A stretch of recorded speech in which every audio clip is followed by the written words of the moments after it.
Hello 10th class students. जैसा कि हम देख पा रहे हैं कि जैसे कोरोना वायरस या कोविड-19 की वजह से आपकी ऑनलाइन क्लासेस चल रही हैं और जो भी चीज़ें थी आपकी सिलेबस वगैरह उसमें थोड़ा इशू आएगा ही आएगा। ठीक है ना। तो उसी चीज़ को देखते हुए जो सीबीएसई हमारी गवर्नमेंट उसने क्या किया है, आपका कुछ परसेंट सिलेबस को क्या कर दिया है, रिड्यूस कर दिया है। कुछ परसेंट सिलेबस को क्या कर दिया है, रिड्यूस कर दिया है। तो कुछ जो सिलेबस रिड्यूस करा है उसके अंदर कुछ टॉपिक्स हैं। तो अराउंड 30% सिलेबस को रिड्यूस कर दिया है गवर्नमेंट ने। ठीक है ना, सीबीएसई ने। तो 30% सिलेबस को रिड्यूस करके आपका जो बचता है कितना है, 70% है। ठीक है ना। लेकिन जो ये 30% रिड्यूस किया है ना, ये फिर भी बहुत ज़्यादा रिड्यूस नहीं किया। तो ध्यान रखना, कहीं सोचो कि भाई सिलेबस रिड्यूस हो गया तो मेहनत नहीं करनी। मेहनत अभी भी करनी है आपने, और उतनी ही मेहनत करनी है। ठीक है, क्योंकि जैसा कि अभी मैं बताऊँ आपको सारी चीज़ें, तो वो ऐसी चीज़ें इन्होंने रिड्यूस करी है जिसका वैसे भी इतना ज़्यादा कोई वो है नहीं। ना ही वो इतने ज़्यादा डिफ़िकल्ट है कि समझ नहीं आती, या बहुत ज़्यादा ही सिलेबस कम कर दिया। बेसिकली ये वो चीज़ें डिलीट की हैं जो एग्ज़ाम में वैसे भी रेयरली आती थी। ठीक है। तो आपको अपनी मेहनत उतनी ही रखनी पड़ेगी। तो कुछ टॉपिक्स हैं जो रिमूव किए हैं, वो मैं बता देता हूँ आपको कौन कौन से हैं। ठीक है। नॉइज़ बहुत ज़्यादा है पीछे की तरफ। हाँ। तो जैसे कि अगर पहले चैप्टर की बात करूँ मैथ्स के अंदर ही, मैं साइंस का ही बताऊँगा। तो रियल नंबर के अंदर एक तो आपको जो रिप्रेजेंटेशन है हमारी, कि टर्मिनेटिंग, नॉन टर्मिनेटिंग, रिकरिंग मतलब रिपीटिंग, डेसिमल जो आता है उसके ऊपर जो क्वेश्चंस हैं वो नहीं आएंगे। कहने का मतलब जो आपका 2.1 एक्सरसाइज है वो अब नहीं आएगी, सॉरी 1.2। और explaining that every real number is represented by unique point on a number line, जो हम नंबर लाइन पर रिप्रेजेंट करते थे वो नहीं आएंगे। दोनों ही नहीं आएंगे, कि जैसे आप किसी रूट 2 को रिप्रेजेंट करते थे ना नंबर लाइन पर, रूट 2 को ये हो गया, इधर 1 बनाए, इधर बनाए, ये हो गया, ये इस तरीके से। तो ये वाले क्वेश्चन अब नहीं आएंगे, ये टॉपिक रिमूव कर चुके हैं। ठीक है। फिर देन उसके बाद थर्ड है definition of nth root of a real number. ये तो वैसे भी नहीं पूछे जाते थे इतनी इजी एग्जाम में। ठीक है ना, 5-6 साल में एक बार आ गया तो आ गया, अदरवाइज नहीं। तो इतना कोई ज़्यादा वो नहीं है, ध्यान रखना। फिर पॉलिनोमियल में आ जाते हैं। पॉलिनोमियल में मोटिवेट एंड स्टेटमेंट, सिर्फ रिमाइंडर थ्योरम की स्टेटमेंट नहीं पूछी, फैक्टर थ्योरम की वो स्टेटमेंट या प्रूफ नहीं पूछेंगे, लेकिन इसके ऊपर न्यूमेरिकल्स अभी भी आएंगे। और हम मैथ्स में ज़्यादातर न्यूमेरिकल ही करते हैं। कभी एग्जाम में स्टेटमेंट पूछने के लिए कि भाई स्टेट करो रिमाइंडर थ्योरम या फैक्टर थ्योरम, वो वैसे भी नहीं पूछी जाती थी इतनी। ठीक है ना। तो न्यूमेरिकल्स हमें सारे ध्यान रखने हैं इसके। न्यूमेरिकल इन द सेंस जो भी हमारे मैथ्स के क्वेश्चन हैं। और जो ये x³ + y³ z³ - 3x y z जो है, इस पर अब क्वेश्चन नहीं पूछेगा वो। ठीक है ना, बहुत ज़्यादा क्वेश्चन नहीं है। बाकी ये फॉर्मूला बड़ा इंपॉर्टेंट है, वैसे क्वेश्चन नहीं पूछेगा लेकिन फॉर्मूला बड़ा इंपॉर्टेंट है। तो खैर हम तो पढ़ ही चुके हैं, तो फिर भी उसको ध्यान रखना, क्योंकि वो आगे आने वाली क्लासेस में आपका हेल्प करेगा। ठीक है ना। कल को आप गवर्नमेंट जॉब प्रिपरेशन में जाते हो ना, इस क्वेश्चन, इसी फॉर्मूले के ऊपर बहुत सारे क्वेश्चन पूछे जाते हैं मैथ्स के अंदर। ठीक है। तो फिर देन उसके बाद आपका जो चलता है वो आपका नेक्स्ट चैप्टर है लीनियर इक्वेशन इन 2 वेरिएबल। तो भाई लीनियर इक्वेशन इन 2 वेरिएबल में उन्होंने 0.1% ही खत्म करा है। और वो 0.1% में क्या है, रेशियो और प्रोपोर्शन के जो क्वेश्चन है, रेशियो मतलब 2:3 के बिहाफ पे जो क्वेश्चन थे ना, सिर्फ वो खत्म करे हैं। और वो हार्डली 1 या 2 ही क्वेश्चन था एग्जाम में। ठीक है, कहने का मतलब आपके चैप्टर में हार्डली 1 या 2 क्वेश्चन था, सिर्फ वो खत्म किया है।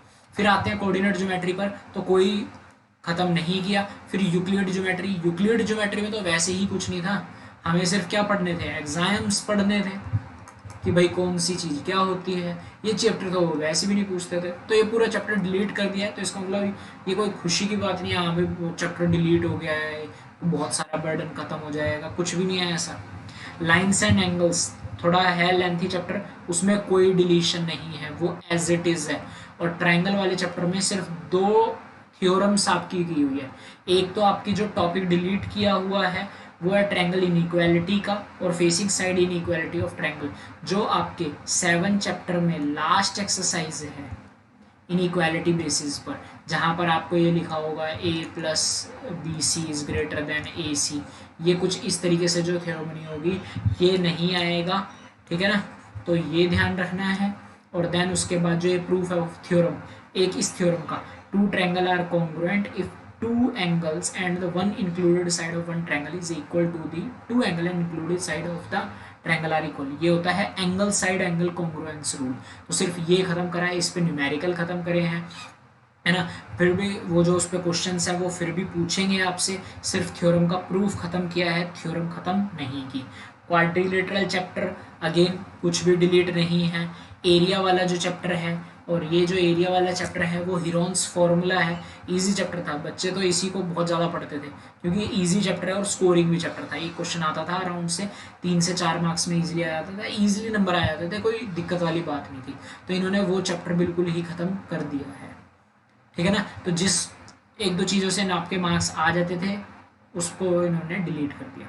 अब फिर एक circle, there is one and only one circle passing through 3 given non collinear point, ये कभी एग्जाम में आता ही नहीं था, इसको डिलीट किया है इन्होंने कि भाई 3 पॉइंट से मुझे एक सर्कल बनाना है, इस 3 पॉइंट का यूज़ करके कोई वो नहीं।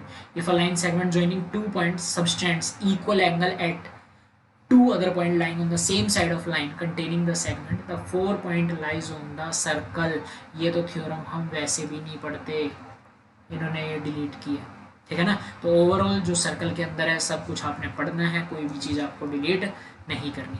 कंस्ट्रक्शन में पैरीमीटर और बेस एंगल दे रखे हैं और उसका कंस्ट्रक्शन, कहने का मतलब जो लास्ट एग्जाम्पल था थोड़ा डिफिकल्ट लगता था बच्चों को, वो ख़त्म करा है और कुछ नहीं। और एरिया में application of Heron formula and finding the area of quadrilateral, जैसा मैंने बताया है इस वाले चैप्टर में हीरोन्स फॉर्मूला खत्म कर दिया, तो उसका जो यूज़ होता था एरिया और वॉल्यूम निकालने में वो भी, और सरफेस एरिया वॉल्यूम में कोई डिडक्शन नहीं किया है उन्होंने। स्टैट्स में जाओगे, मीन मोड मीडियन ख़त्म, फ्रीक्वेंसी पॉलीगियन ख़त्म और हिस्टोग्राम ख़त्म, ठीक है ना। मतलब बहुत सारी चीज़ें स्टैट्स में तो इन्होंने ख़त्म कर दी है। ईजी था स्टैट्स, डिफिकल्ट नहीं था, क्वेश्चन का आराम से 4-5 मार्क्स का क्वेश्चन आता था, आराम से इजीली मिल जाते थे। प्रोबेबिलिटी वैसे भी इजी चैप्टर है, उन्होंने उसमें कुछ डिलीट नहीं किया, ठीक है ना। तो ये ध्यान रखना, क्लियर है। अब उसके बाद ये तो था सारा हमारा किसका, 9th क्लास का जो हमने वो था, ये सारा किसका था 9th क्लास में ये जो रिमूव किया है। अब उसके बाद जो आता है हमारा, ठीक है ना, वो आता है हमारा 10th क्लास कि 10th क्लास में क्या क्या चीज़ें इन्होंने रिड्यूस की हैं। एक तो चैप्टर नंबर फर्स्ट में Euclid division lemma, Euclid division lemma, ठीक है ना, ये ख़त्म कर दिया है उन्होंने, ठीक है, ये आएगा ही नहीं फर्स्ट चैप्टर में।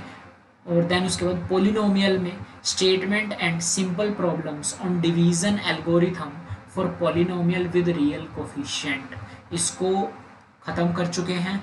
चैप्टर नंबर अगर मैं बात करूँ थर्ड की, तो क्रॉस मल्टीप्लिकेशन मेथड ख़त्म हो चुका है, कहने का मतलब जो आपकी एक्सरसाइज 3.5 प्लस 3.6 ये ख़त्म हो गई है, अब ये नहीं आएंगी, और ये मैं आपको बता भी चुका हूँ ऑलरेडी।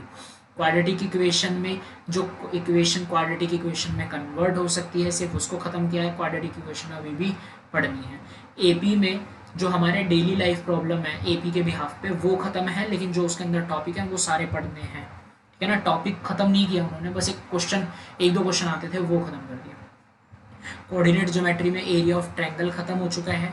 ट्रायंगल में ratio of the area of two similar triangle is equal to the ratio of the square of the corresponding side, ये खत्म किया कॉरस्पॉन्डिंग साइड का। हाँ ये मान सकते हैं ये वाला क्वेश्चन आता भी था एग्जाम में, ये इन्होंने खत्म कर दिया है।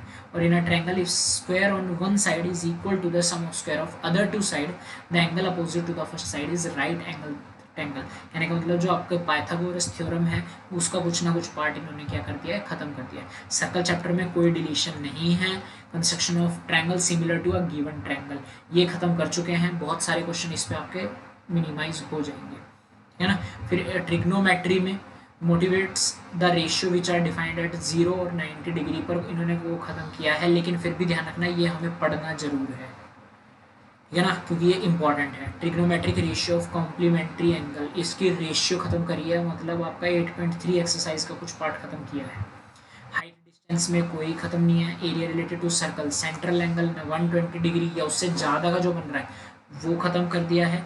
फ्रस्टम ऑफ कोन आपकी लास्ट एक्सरसाइज थी, सरफेस एरिया वॉल्यूम, इसके रिगार्डिंग आपका एरिया, इसके रिगार्डिंग आपकी वॉल्यूम, ये सब खत्म हो चुका है। स्टैट्स में स्टेप डेविएशन मेथड और सीएफ कॉम्बिनेटिव फ्रीक्वेंसी ग्राफ खत्म हो चुका है, ठीक है ना, मतलब स्टैट्स का आधा पार्ट तो खत्म हो चुका है। फिर प्रोबेबिलिटी में कोई खत्म नहीं हुआ है, ये आपको पढ़ना है।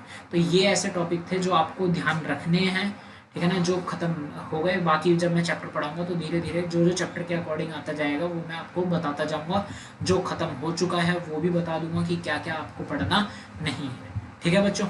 बाकी थैंक यू, वीडियो देखने के लिए। बट स्टिल यही बोलूँगा, अपनी पढ़ाई करते रहिए, पढ़ाई को सेक्रीफाइस मत करिए, क्योंकि गवर्नमेंट का कुछ भरोसा नहीं है कब एग्ज़ाम ले ले कब नहीं, क्योंकि गवर्नमेंट हमारी जो है उसे खुद नहीं पता कि हमें किस चीज़ के एग्ज़ाम लेने चाहिए या किस चीज़ के एग्ज़ाम लेने नहीं चाहिए, है ना। तो गवर्नमेंट पे भरोसा मत करो, खुद की स्टडी पे ही ध्यान रखना है सारी चीज़ें। चलो, थैंक यू।